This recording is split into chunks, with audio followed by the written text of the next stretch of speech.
मी doctor Mansi. Doctor मानसीज पॉडकास्टमध्ये आपलं स्वागत आहे. डॉक्टर मानसीज पॉडकास्टमध्ये आपण इथं चर्चा करतो अध्यात्म, स्वास्थ्य आणि जीवनशैली. आज थोडासा विषय आम्ही खूपच वेगळा घेऊन आलेले आहोत. हे विषय बऱ्याच लोकांनी डिमांड केली की आपण ह्या विषयावरती एक पॉडकास्ट करा, पण ॲक्च्युअली हा पॉडकास्ट एका एपिसोडमध्ये संपणारा नाही आहे. शिव गोरक्षनाथ आणि नाथपंथ हे अशी एक आपली सिरीज होईल आणि कमीत कमी 15 ते 20 एपिसोड्स ह्याच्यामध्ये होतील. तर आजचा आपला पहिला एपिसोड आहे शिव गोरक्षनाथ आणि नाथपंथ. तर ह्या विषयावरती आपल्याला चर्चा करण्यासाठी परत आपले सुधीर रानडे काका आलेले आहेत आणि रानडे काकांचा अभ्यास ह्याच्यामध्ये म्हणजे अगदी एक अथांग समुद्र आहे म्हणायला हरकत नाही. तर आपण वेळ न घालवता काकांसोबत आपण चर्चा सुरू करू. तर जयशंकर, नमस्ते. नमस्कार. आज आपण इथं आलात, परत स्वागत आहे आपलं. आता तुम्ही वेगळे वाटतच नाही, असं वाटतं की तुम्ही आमच्या शोचे आणि घरातले एक मेंबरच आहात. तर आज आपण एक वेगळ्या विषयावरती चर्चा करायची ठरवलं आपण. तर थोडंसं मला नाथपंथ ह्याच्यामध्ये एक समज आणि गैरसमज खूप आहेत. तर ह्याच्याविषयी आपण काय सांगाल दर्शकांना, कारण हा आपला पहिला एपिसोड आहे. आणि प्लीज सगळ्यांनी सांगते, सबस्क्राईब, लाईक अँड शेअर करा आणि काही प्रश्न असतील विचारा, आम्ही त्याचं नक्कीच उत्तर देऊ. तर काका आपण सुरुवात करू. सिद्ध आदेश. बोल दादा मंचिंद्रनाथ महाराज की जय. बोल गोरक्षनाथ महाराज की जय. गुरुमावली ज्ञाननाथ महाराज की जय. आगमागो चरनाथ तुम पर ब्रह्मावतार, कानों में कुंडल सीर जटांग विचार, सिद्ध पुरुष योगेश्वर दो मुझको उपदेश, हर समय सेवा घडो सुबह शाम, आदेश आदेश आदेश. हे गोरक्षनाथांचं वर्णन आहे आपण जे आता म्हटले. आणि गोरक्षनाथांबद्दल बरीच लोक त्याच्यावर बोलली असतील, आहेत. आपणही त्या याच्यावर बोललेलो आहे. परंतु नाथपंथामध्ये बरेच गैरसमज आहेत की नवनाथा पोथीपुरताच नाथपंथ हा सीमित नाही. की गोरक्षनाथांनी आणि मच्छिंद्रनाथांनी जे कार्य केलेले ते महाराष्ट्रापुरतं नाही, भारतापुरतं नाही, तर ते जगात कार्य आहे त्यांचं.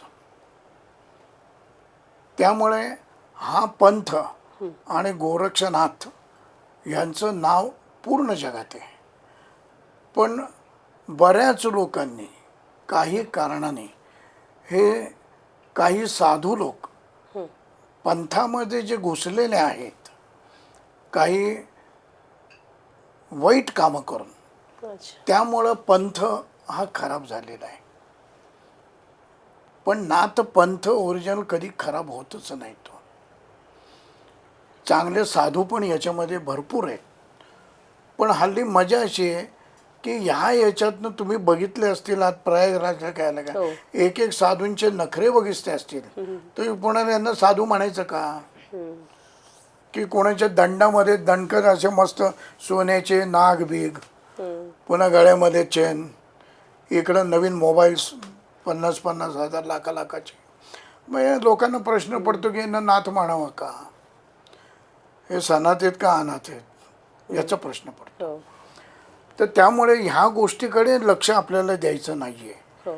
किंवा पोथीमध्ये काही ज्या गोष्टी आहेत त्या लोकांकरता माहितीकरता काही वाढवलेल्या आहेत, किंवा आत्ताच्या समाजाला काही गोष्टी आहेत त्या न पटणाऱ्या आहेत. किंवा मग सोन्याच्या विटा बरोबर दिल्या, त्या गोरक्षनाथाने फेकून दिल्या, मग मच्छिंद्रनाथाने रडायला सुरुवात केली. काय गरज आहे? कशाला रडतील? जो माणूस सगळ्याच्या पलीकडे गेलेला आहे अगदी, तो ही परीक्षा गोरक्षनाथांची कशाला घेईल, हा प्रश्न पडतो. बरोबर. त्यामुळे काही गोष्टी आहेत या अतिरंजक दाखवलेल्या आहेत. त्याची जर तुम्ही नाथ लीलामृत म्हणून जो ग्रंथ आहे, तो जर ग्रंथ तुम्ही अभ्यास केला तर त्याच्यामध्ये हे प्रकार पूर्ण वेगळे आहेत. अच्छा. नाथ लीलामृत त्याच्यामध्ये फक्त तुम्ही नाथ पंथाच्या उपासना काय करायच्यात आणि काही घडलेल्या गोष्टी याच फक्त त्याच्यात सांगितलेल्या आहेत. बरं. आणि जुना ग्रंथ आहे तो त्या ह्याच्यात. पण त्याचा अभ्यास कोणी तितक्या प्रमाणात करत नाही किंवा वाचत नाही. त्याकरता ग्रंथापुरता नाथपंथ सीमित नाही आहे. तर याची सुरुवात कुठपासून झाली याचा अभ्यास आपल्याला आता सुरुवात करायची सुरुवातीपासून. सुरुवाती कारण की आपण नाथ- असे आता आपण एक 15-20 एपिसोड होतील आपले. हो 15-20 एकर. हो. तर मुख्य हिमालयामध्ये जे बसले ते नर आणि नारायण, हो. अर्जुन आणि हे बसले. तिथून पुढे जे आहे ते नवनारायण निर्माण झाले. ते नवनारायण कुठले तर कवी, हरी, अंतरिक्ष, प्रबुद्ध, पिप्पल, अविहोत्र, ध्रुमिल, चमस हे नवनाथ नवनारायण आहेत. बरं. आणि हे नवनारायण पहिले त्यांच्या शक्तीमध्ये होते, अवस्थेमध्ये होते. आता 4 युग आपल्याला माहिती आहेत. सत्ययुग, द्वापरयुग, त्रेता. त्रेतायुग आणि आता कलियुग कलियुग. आहे. तर ज्या वेळेला तिसरं युग संपलं आणि कलियुग सुरुवात व्हायचं होतं त्यावेळेला भगवान कृष्ण हे द्वारकेत होते. आणि त्यांना विचार पडला की पुढं आता कलीचं हे चालू होते तर कलीमध्ये संबंध व्यभिचार हा वाढेल, हो. वाईट वासनांची निर्मिती जास्त होईल. जास्त होणार. की आई बाप एकामेकाला मुलगा विचारणार नाही, खून होतील, दरोडे, मारामाऱ्या किंवा इतर जेवढ्या वाईट गोष्टी आहेत तेवढ्या वाढ. कलियुग. कारण कलीने सांगितलंच आहे हो. की जो असं करेल तो माझा आवडता. त्यामुळे आत्ता आपण बघतोय हो. की बलात्कार काय होते, दारूची लफडी काय होते किंवा पळवापळवी काय होते. एप्स्टीन फाईल्स काय निघतात. आज प्रेम दाखवते तर ढकलून मारते. काय काय होतंय. बरोबर. हा सगळा कलीचा प्रभाव आहे. अगदी अगदी. आणि कलीचा प्रभाव असला तरी सध्याच्या आपल्या हातात जो कली आहे त्याचा प्रभाव जास्त आहे. आणि तो कली म्हणजे मोबाईल. ओके. मोबाईल जेवढा चांगला आहे तेवढा वाईट पण आहे. की माणसाचा दुरावा केलेला आहे. अगदी. 15 जण गप्पा मारत बसले तर त्यातला एकच मोकळा असतो, 14 आतमध्ये गेलेले असतात. हो. हो. त्यातून घेण्यासारखं किती असतं. अगदी. आणि नको ते रील्स बघून तुमची मानसिकता बिघडवतात. अगदी. आणि नको त्या गोष्टी उद्योग चालू होतात. अगदी. लहान मुलांच्या हातात जन्मल्यापासून हा कली आहे. की 3 महिन्याचं पोरगं मी बघितलं अक्कलकोटला, ओक्साबोक्षी रडत होतं. वडिलांनी मागून फक्त मोबाईल दाखवला ते गप झालं. म्हणजे कलियुग आहे. कलीचा प्रभाव किती आहे. प्रभाव किती आहे. तर ह्या सगळ्या गोष्टी घडणार अगदी. हे त्यांना माहीत होतं. कारण निर्मिती त्यांची आहे. हो. डावा हातही आपला आणि उजवा हातही आपलाच आहे. अगदी. त्याप्रमाणे ते म्हणले की आता पुढं यातनं काय मार्ग काढायचा या विचारत असताना त्यांच्या डोक्यात आलं की आपण हे जे कवी हरी आहेत नवनारायण यांना बोलू बरं. आणि पुढं शिवाच्या अंडरमध्ये त्यांना नवनाथ म्हणून जन्माला आणि ते पुढे जगाचं कार्य करतील. बरं. म्हणजे नवनारायण आणि नवनाथ ह्यांच्यामध्ये फरक आहे. हो. नवनारायण वेगळे पण पुढे नवनाथ त्यांनी जन्म घेतलेत. अच्छा. त्या ह्याच्यात हे आदेश दिला भगवान श्रीकृष्णाने. बरं. मग त्यांनी नवनारायणांना द्वारकेला बोलवलं. द्वारकेला बोलून शेवटी ते नवनारायण आहेत. हो. मग सगळं घरातल्या सर्व यांनी त्यांची पूजा केली, नवनारायण. पाद्यपूजा केली त्यांची, त्यांना मानपान देऊन बसवून आणि पाद्यपूजा करून यथासांग पूजा करून मग त्यांच्या पुढं चर्चा चालू झाली. तेव्हा ते म्हणले की तुम्ही आम्हाला कशा करता बोलवलं आहे. की त्यावेळेला दोघांचं संभाषण झालं की पुढं कली चालू होणार आहे आणि हे सगळ्या गोष्टी घडणार आहेत. तर तुम्ही प्रत्येकाने काम शिव वाटून देतील त्याप्रमाणे नाथांचे जन्म घ्यायचे आणि जनमानसात फिरून त्यांच्या चांगल्या वृत्ती ज्या आहेत त्या जागृत करायच्या. अच्छा. योगाचं पालन कसं होईल ते बघायचं, ध्यान धारणा उपासना करेल ते बघायचं, लोकांचे प्रश्न सोडवायचे, लोकांना त्यातनं बाहेर काढायचं, कोणी त्रास देत असेल तर संरक्षण करायचं.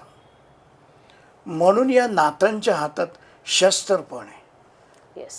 आणि शास्त्र पण आहे, वा, म्हणून ग्रंथ पण आहे आणि शस्त्र पण आहे. खूप छान.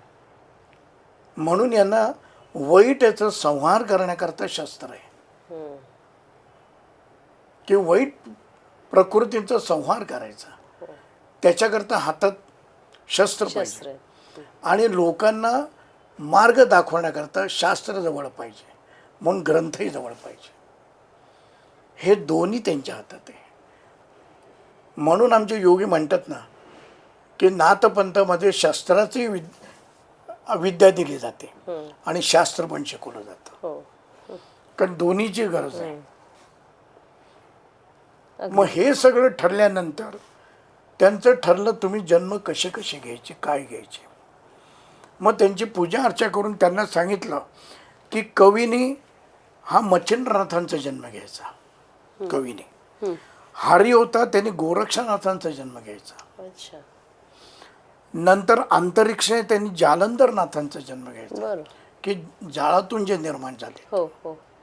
गोरक्षनाथ गोमायेतून निर्माण झालेत, हां. मच्छिंद्रनाथ मच्छीच्या पोटातून निर्माण झालेत, प्रबुद्धनाथ हे कानिफनाथां अच्छा. कानातनं हत्तीच्या हो निर्माण हो झालेत. हो. पिप्पल चरपटीनाथ हे गवतातनं उत्पन्न झालेले आहेत. आविहोत्र हे नागनाथ, नागाच्या याच्यातून जन्म झाले आहे त्यांचं. द्रुमिल भर्तरीनाथ आणि चमस हे रेवणनाथ, असे यांचे जन्म नाथांचे. हे काय काय कामं करायची ही त्यांना भगवान श्रीकृष्णाने वाटून दिली. आणि हे कोणाच्या अंडर, तर शेवटी हरी आणि हर एकत्र आहेत. ते मेन. हरिहर एकत्र आहे, मेन आहे. हो. याच्यामध्ये ब्रह्मा वेगळा आहे. बरं. तुम्ही बारक्याने बघितलं तर ब्रह्माचं मंदिर कुठं नाही आहे, ब्रह्मदेवाची पूजा कुठं होत नाही. ह्या दोघांची पूजा होते. कारण यांची गोष्ट आहे की ज्या वेळेला दोघांमध्ये वाद निर्माण झाले, ब्रह्मा आणि विष्णूमध्ये, की आधी तू आहे का मी आहे, आद्य कोण, दोघांमध्ये वाद विकोपाला गेले युद्धापर्यंत. त्यावेळेला अग्निस्तंभमध्ये आला, म्हणजे शिवमध्ये आला, अग्निस्वरूप शिवमध्ये आला आणि त्यांनी दोघांना शांत केलं की तुम्ही आद्य असला तरी तुम्ही माझ्यातून निर्माण झालेला आहात. तर त्याकरता परीक्षा घेऊ की ब्रह्मा तू वर जाऊन बघ की अंत कुठे, आणि विष्णूला सांगितलं तू बघ अंत कुठे. म्हणून ब्रह्मा वर गेला, विष्णू खाली गेला आणि दोघे पूर्ण प्रदक्षिणा करून आले. आणि विचारलं काय, तर ब्रह्मा जेव्हा वर गेला तेव्हा त्याला केतकी भेटली. केतकीने त्याने केतकीला विचारलं बाई याचा अंत कुठे, ते म्हणले तू आलेस इथंच अंत आहे. विष्णू हे दोघं जण आल्यावर विष्णूला विचारलं शिवांनी की दोघांनी मला सांगा अंत कुठे. ब्रह्मा म्हटलं, केतकीने सांगितलं अंत तिथं आहे. विष्णू म्हणे अंतच नाही आहे, अनंत आहात, तुम्हाला अंत आहे, जिथपर्यंत मी गेलो तिथं स्तंभ आहेच, तुम्हाला अंत नाही. मग शेवटी त्यांनी सांगितलं की ब्रह्मा तू खोटं बोललायस, त्यामुळं तुझी पूजा आणि मंदिर कुठं होणार नाही. पुष्कर तीर्थाला फक्त त्याचं मंदिर उभं एकच केलंय. मंदिर आहे. बाकी ब्रह्माची पूजा कुठं नाही, ब्रह्मदेवाची कोणी मूर्ती घरात बसवत नाहीत, आणि केतकीचं फूल कशाला वाहत नाहीत हो. शाप दिल्यामुळे. म्हणून हरी आणि हर हे दोघंच आहेत. मग हरी हर दोघं असल्यामुळे हे काम त्यांच्याकडे दिला. मग पुढं काही काळाने असं ठरलं की आता जन्म घ्यायची वेळ आली. मग आता काहीतरी कारण पाहिजे ना. कुठलीही काडी लागल्याशिवाय, भडका झाल्याशिवाय त्याचं उत्पन्न काही होत नाही. अगदी. मग आता ते करणार कोण? ते काम दिलं नारद. नारद मुनी सगळीकडे फिरायचे. त्यांच्याकडे हे काम दिलं की आपण हे काम उत्तम करतो. मग ते सगळीकडे हिंडत असायचे. ते हिमालयात आले. आता हे सगळे आंतरिक पोचलेली मंडळी आहेत. आणि संबंध संसार घेऊन शिव तिथं राहत होते कैलासामध्ये. तर राहत असताना कुटुंब सगळं राहत होतं. शिव बाहेर गेले होते. तेव्हा नारद मुनींनी आत प्रवेश केला आणि पार्वतीला भेटले. पार्वतीला नमस्कार केला की जगन्माते, तुझे मला आशीर्वाद दे, तुझे पाया पड. ती म्हणली ठीक आहे, पण आज आपलं इकडं संचार कशा करता? ते म्हणले तुमच्या दर्शना करतो. ते म्हणले एवढी दर्शनाची माझी आस का लागली? म्हणून त्यांना बसवलं. ते म्हणले कुठे गेले भगवान? ते म्हणले भगवान गेले बाहेर. त्यांना कोण अडवू शकतं का? जसं घरामध्ये बायका बोलतात, नवऱ्याला कोण अडवू शकतं? त्यांच्या पुढे बोलू शकत नाही ना अडवू शकत नाही. ते त्यांचे खुल्ले आहेत, मोकळे आहेत. तीच कंडिशन तिथं होती. म्हणजे आत्ता सुद्धा घरामध्ये शिव पार्वती आहेत प्रत्येकाच्या, नाही आहेत असं नाही. त्याप्रमाणे झाली चर्चा, झाली, सगळं बोलणं झालं. आत्ताच्या ह्याच्याप्रमाणे चहा पाणी सगळा मान सत्कार झाला. आणि म्हणले नारद म्हणजे तुमचं आज येण्याचं कारण काय? ते म्हणले की मला तुमच्याकडं बघून काही वेळेला फार वाईट वाटतो. ते म्हणले का? मी सुखात आहे, शिवबरोबर आहे, हिमालयात आहे, निसर्ग आहे, सगळं कुटुंब माझ्यावर, मला वाईट वाटायचं काहीच कारण नाही. ते म्हणले नाही हो, म्हणले शिव सगळ्यांना मुक्ती देतात, पण ते तुम्हाला मुक्त का करत नाही? तुम्हाला जन्म मरणाच्या फेऱ्यातून ते का सोडवत नाही? गळ्यामध्ये जेवढ्या त्यांच्या रुंड माळा आहेत तेवढे तुम्ही जन्म घेतलेत, मग तुम्हाला कधी मोकळं करणार? हे असं तुम्हाला वाटलं नाही का की आपल्या भगवानांना सांगावं की आता बाद झालं, प्रत्येक जन्म माझीच परीक्षा काय घेता, मला मुक्त करा? हा त्यांना प्रश्न पडला. मग ते म्हणले ही गोष्ट माझ्या लक्षातच आली नाही. झाली काडी लागली, सुरुवात झाली. मग नेहमीप्रमाणे हे उद्योग करून नारद नमस्कार करून निघून गेले. काही वेळाने शिव आले. शिव आल्यानंतर आत नेहमीप्रमाणे पार्वती पुढे यायची. पहिल्यापासून प्रथा आहे की बायका नवऱ्याला पुढे जायच्या, पाणी द्यायचं, किंवा गेल्या गेल्या पाणी ओतायच्या पायावर, रुमाल द्यायच्या. ही पहिली पद्धत होती, आताची नाही. आता तुम्ही या नाही तर जा. नवरा त्या लेवलचा राहिला नाही आणि बायकोही राहिली. बरोबर आहे. त्यामुळे तो प्रश्नच मिटला. नाही तर मी स्वतः अजून बघितलंय की बायको ओचे करून द्यायचे धोतराचे, गरम पाणी काढून द्यायची आणि मग म्हणायची. बरोबर. किंवा सांगली साईडला मी बघितलेलं आहे तिथं की नवऱ्याला आग्रह करायचा, चहा घेताय ना, चहा घेताय ना. मग तो म्हणणार नाही नाही नाही नाही. मग पुन्हा बायकोने म्हणायचं घेताय ना चहा. मग सुनेने म्हणायचं, मग तो बसायला पाठ त्याला आणि मग तो चहा घ्यायला. म्हणजे एवढे नखरे असायचे. आता तशी भानगडच नाही. तुम्ही हाताने करा नाही तर काही करा, प्या या न प्या, प्या या न प्या, काही करा. तशी कंडिशन तिथं सुद्धा होती शिव पार्वती. म्हणून ते एवढे जन्म झाले त्या ह्याच्याकरता. कारण तापट होते तो स्वभाव. त्याच्यामुळे शिव हे दोन्ही होते, सम होते, तुळराशीचे होते. म्हणून हा प्रकार झाला. आणि गेले काढी लावून. तर ती पुढं आली नाही, बोलली नाही. शिव आत गेले तरी भाषा नाही, काहीच नाही. ते म्हणले आज झालं काय? की तू नेहमीप्रमाणे पुढं आली नाही, बोलली नाहीस, हसरा चेहरा नाही, तर काय मुखमंडलावर एवढं झालंय काय आज? कोणी येऊन गेलंय का इथं? आता त्याचा तपास त्यांना असणार. ते म्हणले नारद मुनी ते येऊन गेले का? ते म्हणले हो नारद मुनी येऊन गेले. तर म्हणले झालं काय? मन तिच्या अंगावर हात ठेवून थोपटून तिला म्हणले तुझा राग कशावर आहे मला सांग, की तू का रागवला? मग तेव्हा तिने डोळ्यात पाणी आणून सांगितलं की तुम्ही सगळ्या जगाला मोकळं करता, मुक्त करता, मग तुम्ही मला जन्मोनजन्म का घालवताय आणि माझे मुंडके गळ्यात घालून का फिरताय? तर कुठेतरी मला मोकळं करा. आणि नेहमी म्हणले सगळे देव, सगळे मानव, किन्नर हे तुमची उपासना करतात, ध्यान तुमचं करतात, तर तुम्ही ध्यान कोणाचं करता हे मला कळलं पाहिजे. आत्तापर्यंत हे माझ्या डोक्यात आलं नाही की तुम्ही ध्यान कोणाचं लावता, तुम्ही ध्यानात कोणाला बघता, सगळे तुम्हाला बघतात, भगवान म्हणून तुम्ही तुमचं काय? ते म्हणले ही गोष्ट न सांगण्यासारखी, कारण बायांच्या तोंडात तीळ भिजत नाही, त्यामुळे काही गोष्टी न सांगणे म्हणजे किती जुनं आलेलं आहे.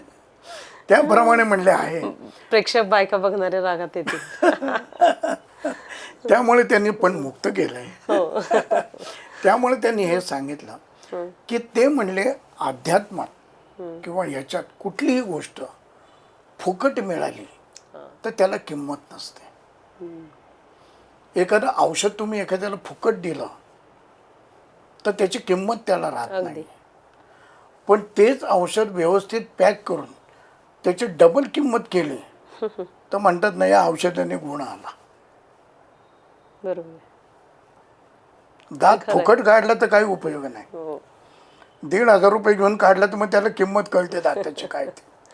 बरोबर. ज्या वेळेला माणूस हॉस्पिटलला जातो, ॲडमिट होतो, त्यावेळे प्रत्येक अवयवाची किंमत कळते आणि त्यावेळेला कळतं की देवाने आपल्याला शरीर फुकट काय दिलंय आणि आपण त्याचा वापर काय करतो. 100%.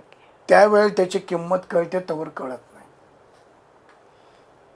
मग त्यावेळेला ह्या सगळ्या घटना झाल्यावर ते म्हणले की तुला आस आता लागलेली आहे, तुला ओढ लागलेली आहे, तू आता मागं लागलेली आहे, तुला कळलं की आपल्याला हे पाहिजे, तर आपण दिवस ठरवू आणि दिवस ठरवून मी तुला दीक्षा देईन.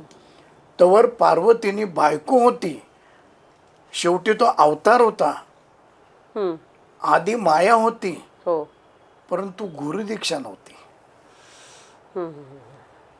सोहम उपासना नव्हती, ती किल्ली त्याच्याकडे नव्हती, म्हणून जन्म घ्यावे लागले. ते झाल्यानंतर मग त्यांनी जो दिवस ठरवला त्यावेळेला नंदीवर बसून ते यमुना जल तिकट न बसून, यमुना जळाच्या तिथं सुवर्ण पिंपळ आहे, तिथं गेले. त्यांनी नंदीलाही मागं सोडला की त्यालाही कळता कामा नये की जे गुह्य आहे ते पटकन कोणाला उमजणार नाही, त्याला ते ताकदीने पेलवता येणार नाही, म्हणून त्यांनी कोणालाही न सांगता, कोणालाही बरोबर न घेता फक्त दोघेच जण गेले. आणि दोघा जणांनी जाऊन तिथं तिला सांगितलं की तू स्नान करून ये. मग त्या यमुनेमध्ये ती स्नान करून आली. स्नान करून आल्यानंतर तवर तिने येऊन बघितलं तर शंकराचं रूप हे पालटलं होतं. शंकराचं रूप हे बालक रूप होतं. तेव्हा तिने पाहिलं की हे रूप जे आत्ता मी बघते ते खूप वेगळं आहे आणि त्यातनं जो आनंद मिळतोय, त्यातनं ज्या व्होरा निर्माण होते, लहरी निर्माण होते, त्या अतिशय जबरदस्त आहेत. त्याच्यामुळे ती भारावून गेली आणि भारावून जाऊन त्या आवेशात तिथे गेली. मग पुन्हा शिव त्यांच्या रूपात आले आणि ते म्हणले मी जे आतमध्ये असतो ते या रूपात असतो. मी ध्यान करतो, हे माझंच आंतरिक रूप आहे. जसा आत्मा तुमच्यात आहे पण तुम्ही बघू शकत नाही, कोणतरी त्याची जाणीव करून तुम्हाला करून द्यावी लागते, तेव्हा ती ताकद तुमच्यात येते. अगदी.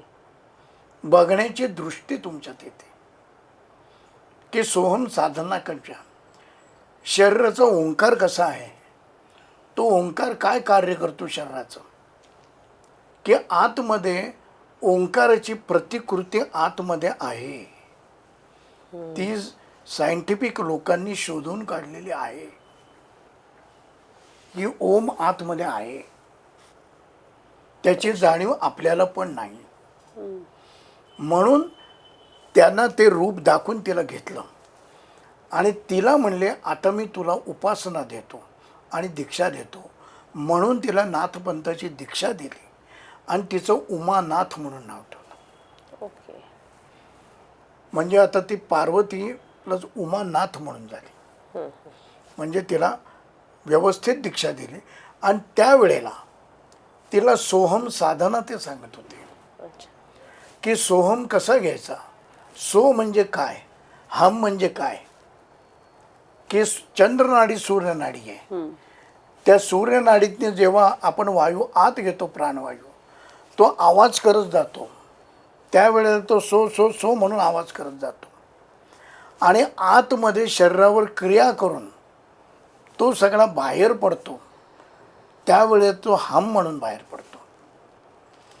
त्याच्यामध्ये जी नाडी निर्माण होते ती सुषुम्ना, आणि ती सुषुम्ना नाडीतून चक्राची कामं चालू होतात. आणि तुमचं वीर्य जे आहे, जी ताकद आहे, ती खरं तिकडच्या साईडने वर पास होते आणि तुमचा आनंद जो आहे तो संभोगाच्या पलीकडचा आनंद आहे. म्हणून संभोगातून समाधीकडे सांगितलं. ओशोने सांगितलं. त्याचा अर्थ लोकांना कळला नाही, कळलं नाही, त्याचा चुकीचा म्हणून अर्थ त्याचं घेतला. खेळणं झालं. अगदी. मग ते सांगत असताना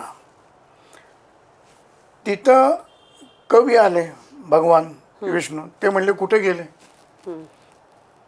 ते सगळे गण म्हणले आम्हालाच माहीत नाही कुठे गेले आहे. नाही तर काय आम्हाला माहिती असते, पण आता हिमालयात कोणालाच पत्ता नाही कुठे गेले. ते म्हणले असं होणार नाही. ज्या अर्थी नंदीलाही टाकून गेले त्या अर्थी 100% पार्वतीला काहीतरी ते देणार. म्हणून त्यांनी रूप वायूचं घेतलं आणि वायुरूप घेऊन ते मच्छीच्या उदरात शिरले. मच्छीच्या उदरात शिरले असताना जे सोहम उपासना जे सांगत होती ते सगळे आतमध्ये ऐकत होते. हे सगळे मच्छी मच्छी जी होती ती आतमध्ये ऐकत होती. ओके. हे स्वतः आत घुसल्यामुळे. आणि पार्वती त्या आवडीत गेली होती, त्या आवेशात ती आवडती. आणि शिव सांगत होते सगळे की ओंकार कसा आहे, शरीराची रचना कशी आहे, आतमध्ये फरक काय पडतात, चक्र काय आहेत, हे सगळे ते सांगत होते. आणि तेही त्या अवस्थेत सांगत होते. डोळे बंद करून दोघे होते आणि हुंकार तर येत होता. मग काही वेळाने शिवाने डोळे उघडले आणि पार्वतीला हलवलं तर पार्वती जागी झाली. ते म्हणले तुम्ही ज्या आनंदात फेकलं मला, मी त्या आनंदात होते. मग ते म्हणले हुंकार कोण देत होतं. ते म्हणले मी तर हुंकार देत नव्हते, मी माझ्या अवस्थेमध्ये होते. म्हणून आंतरिक दृष्टीने त्यांनी बघितलं तर हे कवी त्याच्यामध्ये घुसले होते. मग त्यावेळेला उपरीचर वसू 8 वसू आहेत. ठीक आहे. 8 वसू आहेत. वसू त्यातले उपरीचर वसू हे नाथपंथाचे वडील म्हणतात. ते वर्ण चालले होते. ते वर्ण चालले असताना वीर्य गळलं. ते वीर्य मच्छीने गिळलं आणि मच्छीने गिळल्यामुळे तिथं मच्छिंद्रनाथांचा जन्म झाला, मच्छीच्या उदरात. मग त्यांनी त्या मच्छीला जवळ घेतलं, आतमध्ये बाहेर ते काढलं, त्याला येऊन सांगितलं की तू जरी ऐकलं असेल तरी तुला दत्तगुरूंकडनं दीक्षा मिळाल्याशिवाय हे काही गोष्टी होणार नाही, ओके. तुला समजणार नाही. हे शिवा आणि पार्वतीने सांगितलं. बरं. मग तिथून ते निघून गेले. आणि तिथं निघून गेल्यावर मच्छीचा ज्या वेळेला गर्भ पूर्ण झाला त्यावेळेला अंड बाहेर पडलं. मग अंड्यातून साईडच्या पक्षी होते त्यांनी टोचे मारले. टोचे मारून ते अंड फुटलं आणि त्यातून बालक निर्माण झालं ते मच्छिंद्रनाथ. अच्छा. मच्छीच्या उदरी जन्म त्यांचा झालेला आहे आणि त्यांनी तो कवीने जन्म घेतलेला आहे नाथपंथातल्या. आणि तिथं त्याने फोडल्यानंतर आवाज व्हायला लागला. तो त्या कोळ्याने ऐकला. तिथं तो कोळी होता, तो पळत आला. तो म्हणलं, पोरगं कोणाचं आहे बाबा, हे रडतंय का, म्हणून त्याला उचलून घेतला. की एवढं छान पोरगं, आता शेवटी ते अवतारच आहेत, त्यामुळे त्यांचं रूप वेगळं, त्यांचा सगळंच वेगळ्या गोष्टी, त्यामुळे त्याने उचलून घेतलं. त्यावेळेला म्हणले, याच्या आईबाप जर आधी भांडायला तर काय करायचं, कारण आपल्याला माहीत नाही पोरगं कोणाचं आहे, काय कोणी टाकून गेलंय का, काय झालं. तर त्याला वर्ण आवाज आला, वर्ण बोलणं झालं की तू काळजी करू नको, तुला मूलबाळ नाही आहे, हे मूल तू सांभाळ. आकाशवाणी झाली. आकाशवाणी झाली. आणि हेच नाव मच्छिंद्रनाथ ठेवू, कारण हे मच्छीच्या उदरातून झालेलं आहे. म्हणून जे मागं मी म्हणलं, शंकर महाराजांच्या बाबतीत जे काढतात की ते असे निर्माण झाले तसे निर्माण, पण प्रत्येक गोष्टीला काहीतरी गर्भ मिळाल्याशिवाय निर्माण होत नाही. हो. बी रुजल्याशिवाय जमिनीमध्ये त्याची गर्भधारणेशिवाय रोप येत नाही. बरोबर. पाणी जरी निर्माण व्हायचं तरी हायड्रोजनचे 2 ऑक्सिजनचा 1 रेणू आल्याशिवाय पाणी तयार होत नाही. त्यामुळे कुठल्याही गोष्टीला काहीतरी गर्भ मिळाल्याशिवाय ती उत्पन्न होत नाही. म्हणून शंकर महाराज जे सुद्धा झालेले आहेत ते उत्पन्न झालेले आहेत, ते आभाळातून पडलेले नाहीत. जन्म घेतलाय म्हणजे हे घ्यायला पाहिजे. कुठली गोष्ट आभाळातून तयार होऊन पडत नाही, तिला कुठेतरी जन्म गर्भधारणाही आहे त्याच्यापर्यंत. मग आता जी ही मंडळी आहे ती काही आयोनी संभव आहेत की त्यांना जर विकार नको पाहिजे असतील, कारण कवी हरी जे आहे हे त्यांनी घेतलेले अवतार आहेत, ते कशात अडकत नाहीत विकारात, म्हणून काहीतरी कार्य करून हे अयोनी संभवातले, हे योनी संभवत नाहीत, त्यामुळे त्यांना विकार नाहीत. सगळ्यापेक्षा ते वेगळे आहेत. चिखलात जरी कमळ असलं तरी चिखल त्याला लागत नाही, त्याच्यापेक्षा वेगळे, म्हणून विकाराशी हे अडकत नाही, म्हणून अयोनी संभव आहे त्या ह्याच्यात. मग तो जन्म मच्छीच्या उदरात झाला. मग ते मूल सांभाळायला गेलं, घरी बायकोला नेऊन दाखवलं. बायकोनी सगळं ते पाहिलं. ते म्हणले, मूल कोणाचं आणलंय काय, ते म्हणले, अगं असं असं झालंय आणि मला आकाशवाणी झालेली आहे की हे पोरगं तुम्ही आहे, तुम्ही याचा सांभाळ करा, आजपासून याचे आईबाप तुम्ही. याच्याप्रमाणे मुलगा मी घेऊन आलो. मग तिने कुरवाळलं, मातृहृदय आहे शेवटी, मूल नाही म्हणल्यावर तिला हे होणारच. मग तिने कुरवाळले, त्याला आंघोळ घातली, त्याला दूध पाजलं, सगळ्या गोष्टी केल्या. मग त्याप्रमाणे त्याला ती वाढवायला लागली. आता हळूहळू मच्छिंद्रनाथ मोठे व्हायला लागले. आता मोठे व्हायला लागले म्हणल्यावर हा जरी अवतार आहे तरी हा अवतार बाबा किती मोठा होणार आहे आपल्याकडे काय माहिती, कारण हे घरात सुद्धा अडकून राहत नाही कुठले अवतार. म्हणून शंकर महाराज सुद्धा घरामध्ये अडकून राहिले, 7-8 वय झाल्यावर बाहेर पडले, ते थांबत नाहीत ते. त्याप्रमाणे रोज आता म्हणले, बाबा 5 वर्षाचा झाला, आता याला आपल्या धंद्यात घेतलं पाहिजे. आणि प्रत्येक आई वडिलाची अशी हट्ट असतो की माझ्या मुलाने पुढं माझं ते चालवायचं, असा हट्ट असतो, साहजिक आहे. आपलं पुढं चालवा. काही पोरं नाही ऐकत, त्यांना ते पटत नाही, पण अशी इच्छा असते. त्याप्रमाणे त्याच्या वडिलांना वाटलं की याने आपले मस्त मासे धरावेत भरपूर, जाळं टाकून आळवं, आपला धंदा मस्त मोठा होतोय, त्यामुळे यांनी पुढं करावं, म्हणजे पुढं म्हातारपणे आपल्याला सुद्धा त्याचा उपयोग होईल, हो. या ह्याच्याकरता आपल्याला सांभाळेल. या इच्छेने आई म्हणली जा घेऊन त्याला. म्हणून 5 वर्षाचं असताना त्याला आणलं. आणल्यानंतर हे मासे धरायचे जाळं टाकून, आणि मासेही भरपूर यायला लागले. आता मच्छिंद्रनाथ बरोबर म्हणलं मासे काही येणार नाही. ते म्हणले आज प्रमाणाच्या वर मासे आलेत बाबा, आज तुझा पायगुण खूप चांगला आहे, आज मासे आलेत, त्यामुळे आपल्याला पैसे भरपूर मिळतील, काही काळजी नाही आपल्याला. आता ते मासे काढायचं आणि बाहेर टाकायचं सुकट, हे उद्योग चालला असताना ते मासे तडफडायचे. अच्छा. ते तडफडलेले बघून यांना वाईट वाटायचं. मच्छिंद्रनाथ. ते म्हणले ते यांना मारायचा अधिकार आपला काय, देवाने यांना निर्मिती केलेली आहे, तर आपण यांना मारायचं का. आणि माझा जन्म वडिलांनी सांगितल्याप्रमाणे मच्छीच्या उदरात झाला, म्हणजे हे माझे नातेवाईक आहेत, हो.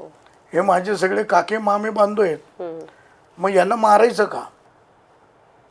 सध्या खलास करतात, नातेवाईक नकोत. तिथं उलट होतं. हो. त्यामुळे ते म्हणले की काय आहे, मग ते उद्योग काय करायला की एक एक मासे धरून पुन्हा समुद्रात सोडायला लागले. अच्छा. आणि असं करता जेवढे मासे धरले ना तेवढे दिले सोडून त्यांनी. हे झाल्यानंतर शेवटी वडील बघितलं, अरे मासे कुठे गेले, ते म्हणले मी दिले सोडून समुद्रात. शेवटी म्हणले मी त्यांना कसं मारू, कारण मी त्यांच्या वंशातला आहे. हो. ते म्हणले असं जर तू उद्योग केला ना तर आपल्याला भूकंप मारावं लागेल, आपला धंदा काय होणार, विकणार काय आणि खाणार काय, हो. हे बरोबर नाही. दुसऱ्या दिवशी नेलं हीच कंडिशन. ते म्हणले काय तारा चालली, म्हणून तो चिडल्यावर त्यांनी त्या मुलाच्या मुसकाडीत मारलं. मुसकाडीत मारल्यावर शेवटी आंतरिक असतात, यांना कारणच पाहिजे. ते म्हणले आता इथं तरी का राहायचं, आपलं कोण राहिलंय, हो. शेवटी हे आपले काही सख्खे आईबाप नाही आहेत, हो. त्यामुळे आपण सुटायचं, आता निघायचं. म्हणून तिकडे मच्छी पकडत असताना हा बाबा निघाला. पायात काही नाही, हातात काही नाही, अनवाणी याच्यात काय किरकोळ कपडे असतील ते, आणि अशात बारीक पावलांनी चालत चालत निघाले. जंगलातून ह्याच्यातून समुद्र काठावर निघत एका मंदिरात आले. मंदिरात आल्यावर त्यांना तिथं विचारलं की बाबा तू कोण आहेस, लहान मुलगा, कसं काय आलं, चुकलंयस का, तुला आई वडिलांकडे परत नेऊन देऊ का, काय काय नाही. म्हणले मला तर कुठे जायचं नाही, मला फक्त आता जायचं आहे ते बद्रीनाथ. अच्छा. कारण आतूनच तो मंत्र होता, हा आतून त्यांनी सोम ऐकला होता. म्हणून एका पॉडकास्टमध्ये एकाने मला हे केली होती की 7-8 वर्षाचे जर तुमचे वडील होते आणि त्यांचे वडील गेले, त्यांना ठेवलं होतं आणि लोक म्हणत होते ते कधी गेले, तेव्हा आमचे वडील विचारत होते की गेला तो कोण आणि समोर दिसतोय तो कोण. मग एवढ्या लहान वयात प्रश्न पडले कसे. पण मागचं पान पूर्ण होत आलं होतं ना, अगदी. त्यामुळे हेच प्रश्न त्यांना उत्पन्न होणार, त्यामुळे आपोआपच त्याच गोष्टी येणार. त्यामुळे मच्छिंद्रनाथांना तेच झालं की मला बाबा वरतून हे झालेलं आहे, त्यामुळे मला फक्त तिकडं जायचं हिमालयात. ते म्हणले एवढे लहान वयात तू जाणार कसा, कारण तू शक्य आहे का एवढे लांब जाणार, काय चेष्टा आहे का तिथून जायचं ते. मग शेवटी म्हणले बाबा आम्ही तुला बरोबर जी लोक जाणारी आहेत, यात्रा करणारे, त्यांच्यावर तुला आम्ही देतो. मग काही कपडा लत्ता खाण्याचे जिन्नस देऊन त्याला गावाकडच्या लोकांनी त्या लोकांबरोबर पाठवलं. आणि मग सगळा प्रवास करत करत करत सगळ्या गोष्टींचा अनुभव घेत, सगळ्या देशातून राज्यातून फिरत, की तिथली सृष्टी तर लहानच जीव होता, सगळी निसर्ग बघत, पक्षी बघत, लोकांचे तरा बघत, सगळ्या पुन्हा कपडे लत्ते बघत, प्रत्येकाच्या ह्याच्यात फरक होता, त्यामुळे बघत बघत जायचे. मग असं करता करता करता करता ते बद्रीनाथला पोचले. आणि बद्रीनाथला पोचून मग बद्रीनाथच्या पुढं गेल्यानंतर आता काय करायचं हा प्रश्न निर्माण झाला. मग ज्या वेळेला ते मंदिरात गेले शिवाच्या, त्यावेळेला ते म्हणले की मी आता जाऊ कुठं, आणि करू काय, आणि उपासना म्हणजे काय करू, हा प्रश्न निर्माण झाला त्यांना. त्यावेळेला आतून शब्द आला की मच्छिंद्रनाथ, तू त्याची काळजी करू नकोस, तुला दत्तगुरू देणार आहेत दीक्षा. त्यामुळे दत्तगुरू येऊन तुला भेटतील. लगेच नाही, काही दिवसांनी शिव आणि दत्तगुरू येतील. तुझी उपासना काही झाल्यानंतर, आणि तुला सोहम उपासनाही माहिती, त्यामुळे सोहम उपासनेत तू सुरुवात कर. आणि त्याच्याप्रमाणे त्यांनी उपासना चालू केली. तर बसायचं कुठं, संध्याकाळपर्यंत त्यांनी कधीतरी गवतावर याच्यावर वेळ काढला, पण रात्र म्हणून आत्म प्रकाश पडला. आणि आत्म प्रकाश पडून तो उजेड संबंध संध्याकाळी एका गुफेजवळ गेला. म्हणून त्याच्या पाठोपाठ गेले आणि गुफेचं दार त्याने उघडलं तर अतिशय सुंदर गुफा होती. ते म्हणले इथं कोणतरी करत असेल उपासना आहे, ते बघू आपण. त्याप्रमाणे त्यांनी तिथं बसून उपासना चालू केली. आपलं तर काम झालेलं आहे. आणि तिथून त्यांची सोहम उपासना चालू केली त्या ह्याच्यात. आता पुढच्या भागात आपण पुढच्या गोष्टी करू. एक शेवटचा प्रश्न आहे, नाथपंथामध्ये गोरक्षनाथांचं काय महत्त्व आहे? गोरक्षनाथांचं योगदान मच्छिंद्रनाथांनी, पहिलं मच्छिंद्रनाथांचं सगळं योग झालेलं आहे, उपासना झालेली आहे. जो नाथपंथाचा ड्रेस आहे, कोड आहे, तो सगळा मच्छिंद्रनाथांनी गोरक्षनाथांना घातलेला आहे. आणि त्यांचे नियम जे आहेत ते सगळे मच्छिंद्रनाथांनी गोरक्षनाथांना सांगितले. आणि पुढं जो हा वाढवलेला आहे तो गोरक्षनाथांनी वाढवलेला आहे. समाज परिवर्तन जे केलेलं आहे ते गोरक्षनाथांनी केलेलं आहे. बरोबर आहे. खूप छान. मग हे पण आपण हे थोडंसं सविस्तर आपण पुढच्या भागामध्ये बघू. पुढच्या भागात. तर आजचा पॉडकास्ट खूपच सुंदर झाला. आणि नाथपंथाबद्दल माहिती करून घेण्यासाठी बरेचसे दर्शक उत्सुक असतात, कारण फार कमी पॉडकास्ट आहेत नाथपंथावरती. नक्कीच आपल्या सर्वांना हा एपिसोड आवडला असेल अशी अपेक्षा करतो. आणि पुढच्या एपिसोडसाठी आपण थोडीशी वाट बघूया. परत काकांना ह्याच एपिसोडची कंटिन्युएशनसाठी परत आपण कार्यक्रमामध्ये आपले बोलवू. तर खूप खूप धन्यवाद काका, आपण आलात. नमस्ते.